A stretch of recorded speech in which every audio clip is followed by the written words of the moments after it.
ಆತ್ಮೀಯರೇ, ನಾನಿವತ್ತು ಒಂದು ವಿಷಯದ ಮೇಲೆ ಮಾತಾಡಲಿಕ್ಕೆ ಅಂತ ನಿಮ್ಮ ಮುಂದೆ ಬಂದಿದ್ದೇನೆ. ವಿಷಯ ಏನಪ್ಪ ಅಂತಂದರೆ, ಎಲ್ಲರಿಗೂ ಕಾಡುವ ಒಂದು ಪ್ರಶ್ನೆ ಏನಂತಂದರೆ, ತಿಳಿಯಬೇಕಾದಂಥ ಒಂದು ಪ್ರಶ್ನೆ ಏನಂತಂದರೆ, ಅಧ್ಯಾತ್ಮ ಅಂದರೆ ಏನು ಅಂತ. ಅಧ್ಯಾತ್ಮ ಅಂದರೆ ಏನು ಅಂತ ಇವತ್ತು ಈ ವಿಡಿಯೋದಲ್ಲಿ ನಾನು ನಿಮಗೆ ತಿಳಿಸೋ ಪ್ರಯತ್ನ ಮಾಡ್ತೇನೆ. ನೋಡಿ, ಈಗಷ್ಟೇ ನೀವು ನೋಡಿದ್ರಿ ಒಂದು ಮರ, ಆ ಹೂವಿನ ಮರ, ಅದರ ಗಾತ್ರ, ಅದರ ಆಕಾರ, ಅದರ ಬೇರು ಕಾಣಲಿಲ್ಲ ನಿಮಗೆ, ಅದರ ಬುಡ ಅಲ್ಲಿವರೆಗೂ ನೀವು ನೋಡಿದ್ರಿ. ನೋಡಿ, ನನ್ನ ಹಿಂದೆನೂ ಮರಗಳಿವೆ. ಈ ಮರಗಳಿಗೆ ಅದರ ಎತ್ತರ, ಅದರ ಗಾತ್ರ, ಅದರ ಫಲ, ಅದರ ಆಕಾರ, ಅದರ ಈಲ್ಡು, ಅದರ ಫಲ, ಅದರ ವಿಸ್ತಾರ ಎಲ್ಲ ನಿರ್ಧಾರ ಮಾಡುವುದು ಆ ಮರಗಳ ಬೇರುಗಳು.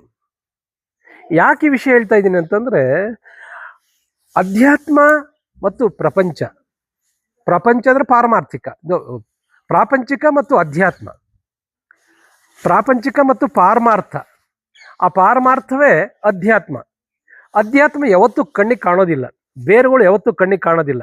ಆದರೆ ಅದರ ಎತ್ತರ, ಗಾತ್ರ, ಫಲ ನಿರ್ಧಾರ ಮಾಡ್ತಕ್ಕಂಥದ್ದು ಬೇರುಗಳೇ. ಬೇರುಗಳು ಎಷ್ಟು ಆಳಕ್ಕೆ ಹೋಗ್ತದೋ ಮರ ಅಷ್ಟು ಎತ್ತರಕ್ಕೆ ಬೆಳ್ತದೆ. ಅಂದರೆ ಮರದ ಎತ್ತರವನ್ನು ನಿರ್ಧರಿಸುವುದು ಯಾವುದಿಲ್ಲಿ? ಅದರ ಬೇರುಗಳು. ಹಾಗೆ ನಾವು ಪ್ರಾಪಂಚಿಕವಾಗಿ ತುಂಬ ಎತ್ತರಕ್ಕೆ ಬೆಳಿಬೇಕಾದ್ರೆ, ತುಂಬ ಜನರು ರೀಚ್ ಆಗಬೇಕಾದ್ರೆ, ನಾವು ನಮ್ಮೊಳಗಡೆ ಆಳವಾಗಿ ಹೋಗ್ಬೇಕು. ಅಧ್ಯಾತ್ಮ ಅಂತಂದರೆ ಆತ್ಮನ ಅಧ್ಯಯನವೇ ಅಧ್ಯಾತ್ಮ.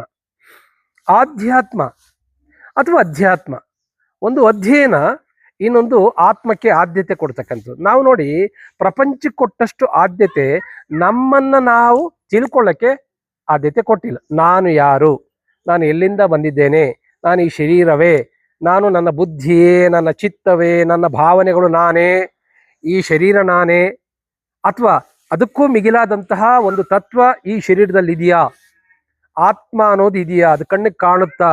ಈ ಶರೀರದೊಳಗಡೆ ಒಂದು ಅಶರೀರ ಇದೆ, ಅದೇ ಆತ್ಮ. ಆ ಅಶರೀರದ ಬಗ್ಗೆ ತಿಳ್ಕೊಳ್ತಕ್ಕಂಥದ್ದೇ ಅಧ್ಯಾತ್ಮ. ಅನ್ಫಾರ್ಚುನೇಟ್ಲಿ ಅಧ್ಯಾತ್ಮಕ್ಕೂ ಧಾರ್ಮಿಕಕ್ಕೂ ಸಂಬಂಧ ಕಟ್ತಾರೆ. ಧಾರ್ಮಿಕ ಜೀವನ ಬೇರೆ, ಆಧ್ಯಾತ್ಮಿಕ ಸಾಧನೆ ಬೇರೆ. ಧಾರ್ಮಿಕ ಜೀವನದಲ್ಲಿ ನಾವು ಅನೇಕ ಆಚರಣೆಗಳನ್ನು, ಹಬ್ಬ ಹರಿದಿನಗಳು, ದೇವರ ಬಗ್ಗೆ, ಪೂಜೆಯ ಬಗ್ಗೆ ಮತ್ತು ವೈದಿಕ ವಿಧಿವಿಧಾನಗಳ ಬಗ್ಗೆ ನಾವು ತಿಳ್ಕೊಳ್ತೇವೆ. ಅದು ಯಾವುದು ಕೂಡ ಅಧ್ಯಾತ್ಮ ಅಲ್ವೇ ಅಲ್ಲ. ಅದು ಖಚಿತವಾಗಿ ಹೇಳ್ತೀನಿ, ಅದಕ್ಕೂ ಅಧ್ಯಾತ್ಮಕ್ಕೂ ಸಂಬಂಧ ಇಲ್ಲ.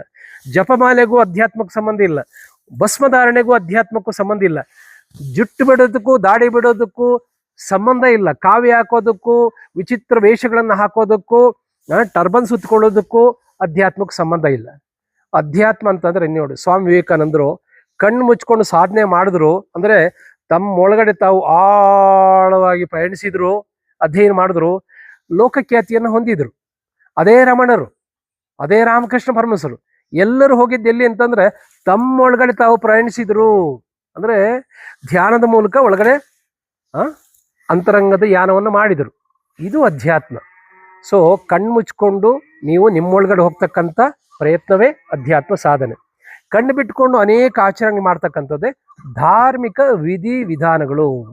ಅಧ್ಯಾತ್ಮದಲ್ಲಿರೋರು ಧಾರ್ಮಿಕ ಜೀವನವನ್ನು ಮಾಡ್ಬೋದು, ಆದರೆ ಧಾರ್ಮಿಕ ಜೀವನ ಮಾಡೋವರೆಲ್ಲ ಅಧ್ಯಾತ್ಮ ಸಾಧನೆಯಲ್ಲಿದ್ದಾರೆ ಅಂತ ನೀವು ಖಂಡಿತ ಮೋಸ ಹೋಗಬೇಡಿ. ನೋಡಿ, ಅಧ್ಯಾತ್ಮನ ಇನ್ನೂ ಬೇರೆ ರೀತಿಯಾಗಿ ಹೇಳ್ಬೋದು. ನೋಡಿ, ಇಲ್ಲಿ ನಿಮಗೆ ಮನೆ ಕಾಣುತ್ತೆ. ಈ ಮನೆಯಲ್ಲಿ ಕಾಣುವ ಒಂದು ಭಾಗ ಇದೆ, ಅದನ್ನು ಕಟ್ಟಡ ಅಂತ ಹೇಳ್ತೀವಿ. ಕಾಣದ ಒಂದು ಭಾಗ ಇದೆ, ಅದು ಫೌಂಡೇಶನ್ ಅಂತ ಹೇಳ್ತೀವಿ, ಅಡಿಪಾಯ ಅಂತ ಹೇಳ್ತೀವಿ. ಆ ಕಾಣದ ಅಡಿಪಾಯವೇ ಅಧ್ಯಾತ್ಮ. ಅಂದರೆ ಈ ಕಾಣುವ ಪ್ರಾಪಂಚಿಕ ಮಹಲು ಯಾವುದರ ಮೇಲೆ ನಿಂತಿದೆ ಅಂತಂದ್ರೆ ಆ ಕಾಣದ ಅಡಿಪಾಯದ ಮೇಲೆ ನಿಂತಿದೆ. ಹಾಗೆ ನಮ್ಮ ಪ್ರಾಪಂಚಿಕ ಜೀವನ ಒಂದು ಸ್ಥಿರವಾಗಿ ನಿಂತ್ಕೊಳ್ಬೇಕು, ಸ್ಟೆಬಿಲಿಟಿ ಬರಬೇಕು ಅಂತಂದ್ರೆ ಅದರ ಫೌಂಡೇಶನ್ ತುಂಬಾ ಮುಖ್ಯ. ನೀವು ಬುರ್ಜ್ ಖಲೀಫ್ ತಗೊಳ್ಳಿ, 160 ಅಂತಸ್ತು ಇದೆ, ಅದು 106 ಮೀಟರ್ ಇದೆ. ಆದರೆ ಅಷ್ಟು ಎತ್ತರಕ್ಕೆ ಅದು ನಿಂತ್ಕೊಂಡಿದೆ ಅಂತಂದ್ರೆ ಅದನ್ನ ನಿರ್ಧಾರ ಮಾಡೋದು ಯಾವ್ದು ಅಂತಂದ್ರೆ, ಅಷ್ಟೇ ಆಳವಾಗಿ 106 ಮೀಟ್ರು ಭೂಮಿ ಆಳದಲ್ಲಿ ಫೌಂಡೇಶನ್ ಹಾಕಿ ಮುಚ್ಚಿರ್ತಾರೆ. ಯಾವತ್ತು ಫೌಂಡೇಶನ್ ಕಾಣ್ತದೋ ಅವತ್ತು ಕಟ್ಟಡ ಬಿದ್ದೋಗ್ತದೆ, ಯಾವತ್ತು ಬೇರುಗಳು ಕಾಣ್ತವೋ ಅವತ್ತು ಮರ ಸಾವನ್ನಪ್ಪುತ್ತೆ, ಕೆಳಗಡೆ ಬಿದ್ದೋಗ್ತದೆ. ಹಾಗಾಗಿ ಅಧ್ಯಾತ್ಮವನ್ನ ಗುಪ್ತ ಸಾಧನೆ, ಗುಪ್ತ ವಿದ್ಯೆ, ಬ್ರಹ್ಮವಿದ್ಯೆ, ಪರಾವಿದ್ಯೆ, ಸಂಧ್ಯಾ ವಿದ್ಯೆ ಅಂತ ಹಿಂದಿನವ್ರು ಹೇಳ್ತಿದ್ರು ನೋಡಿ, ಹಿಂದಿನವ್ರು ಏನೇ ಸಾಧನೆ ಮಾಡಬೇಕಾದ್ರೆ ಸಿಟಿಯಲ್ಲಿ ಹೋಗ್ಬಿಟ್ಟು ರೋಡಲ್ಲಿ ಕುತ್ಕೊಂಡು ಧ್ಯಾನ ಮಾಡ್ತಿರ್ಲಿಲ್ಲ. ಒಂದು ಗುಹೆಯಲ್ಲಿ ಹೋಗಿ ಗುಪ್ತವಾಗಿ ಯಾರಿಗೂ ಕಾಣದ ಹಾಗೆ ತಪಸ್ ಮಾಡ್ತಿದ್ರು, ಧ್ಯಾನ ಮಾಡ್ತಿದ್ರು. ಸ್ವಾಮಿ ವಿವೇಕಾನಂದರು ಕೂಡ 3 ವರ್ಷ ಪರಿವ್ರಾಜಕರಾಗಿ ದೇಶ ಪರ್ಯಟನೆ ಮಾಡ್ತಾ ಸುಮ್ಮನೆ ಕೂತ್ಕೊಂಡು ಧ್ಯಾನ ಮಾಡ್ತಿದ್ರು. ಹಿಂದಿನ ಎಲ್ಲ ಯೋಗಿಗಳು ಹಿಮಾಲಯದ ಗುಹೆಗಳಲ್ಲಿ ಧ್ಯಾನ ಮಾಡ್ತಿದ್ರು. ಅಂದ್ರೆ ಅದು ಧಾರ್ಮಿಕ ಅಲ್ಲ. ಧಾರ್ಮಿಕ ಆಚರಣೆ ಅಂತಂದ್ರೆ ಬೀದಿಗೆ ಬರೋದು, ಮೆರವಣಿಗೆ ಮಾಡೋದು, ತೇರನ್ನು ಎಳೆಯೋದು, ಜಾತ್ರೆ ಮಾಡೋದು, ಏನು ಡಂಗೂರ ಹೊಡೆಯೋದು, ಇದು ಧಾರ್ಮಿಕ ಡಾಂಬಿಕ ಜೀವನ. ಇದು ಅಂದ್ರೆ ಧಾರ್ಮಿಕ ಜೀವನಕ್ಕೂ ಅಧ್ಯಾತ್ಮ ಜೀವನಕ್ಕೂ ಅಜಗಜಾಂತರ ವ್ಯತ್ಯಾಸ ಇದೆ ಸ್ನೇಹಿತರೆ, ಆತ್ಮೀಯರೇ. ಅಂದ್ರೆ ಈ ಶರೀರದೊಳಗಡೆ ಒಂದು ಅಶರೀರ ಇದೆ. ಈಗ ನೀರಿಗೆ 3 ರೂಪ ಇದೆ. ಅದು ಘನ ಮತ್ತು ದ್ರವ ಮತ್ತು ಅನಿಲ, 3 ರೂಪಕ್ಕೂ ಹೋಗುತ್ತೆ ಅದು. ಆ ಅನಿಲ ರೂಪವೇ ನಮ್ಮೊಳಗಡಿತಕ್ಕಂಥ ಆತ್ಮಿಕ ಶರೀರ. ಅಂದ್ರೆ ಈ ಶರೀರದೊಳಗಡೆ ಕಣ್ಣಿಗೆ ಕಾಣದ ಒಂದು ಅಶರೀರ ಇದೆ, ಅದೇ ಆತ್ಮಿಕ ಶರೀರ.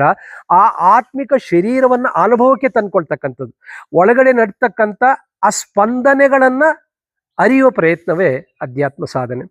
ಯಾರು ಅಂತರಂಗದಲ್ಲಿ ಹೋಗಿ ಅದನ್ನು ಮುಟ್ಟಿ ಅದರ ಅನುಭವ ಮಾಡಿಕೊಂಡು ಈಚೆ ಬರ್ತಾರೋ ಅವರು ಬಸವಣ್ಣ ಆಗ್ಬೋದು, ಬುದ್ಧ ಆಗ್ಬೋದು, ವಿವೇಕಾನಂದರ ಆಗ್ಬೋದು, ಅನೇಕ ಸಾಧಕರು ಏನೇನಿದ್ದಾರೆ ಅವರೆಲ್ಲ ಒಳಗಡೆ ಹೋಗಿ ಆ ಅನುಭೂತಿಯನ್ನು ಮಾಡಿಕೊಂಡು ಬಂದವರೇ ಇವತ್ತು ಲೋಕಕ್ಕೆ ಆ ಥರ ಆಗಿದೆ. ಅದೇ ಧಾರ್ಮಿಕ ಜೀವನಕ್ಕೂ ಅಧ್ಯಾತ್ಮ ಸಾಧನೆಗಿರ್ತಕ್ಕಂಥ ವ್ಯತ್ಯಾಸ. ಅಧ್ಯಾತ್ಮ ಅಂತಂದ್ರೆ ಆತ್ಮನ ಅಧ್ಯಯನ. ನಾನು ಯಾರು ಅಂತ ತಿಳ್ಕೊಳ್ಳೋದು, ಪ್ರಪಂಚ ಯಾರು ಅಂತ ತಿಳ್ಕೊಳ್ಳೋದಲ್ಲ, ದೇವರು ಯಾರು ಅಂತ ತಿಳ್ಕೊಳ್ಳೋದಲ್ಲ.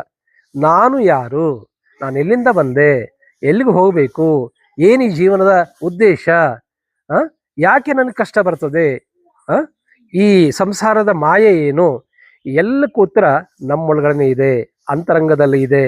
ಆ ಅಂತರಂಗಕ್ಕೆ ಹೋಗ್ತಕ್ಕಂಥ ಪಯಣವೇ ಅಧ್ಯಾತ್ಮ ಸಾಧನೆ. ಇದಾಗಿತ್ತು ಅಧ್ಯಾತ್ಮ ಅಂತಂದ್ರೆ ಒಂದು ಸಂಕ್ಷಿಪ್ತವಾಗಿ ನಿಮ್ಗೆ ಅರ್ಥವಾಗುವ ಹಾಗೆ ಒಂದು ಉದಾಹರಣೆ ಸಹಿತ ತಿಳಿಸೋ ಪ್ರಯತ್ನ ಮಾಡಿದ್ದೇನೆ. ಧನ್ಯವಾದ.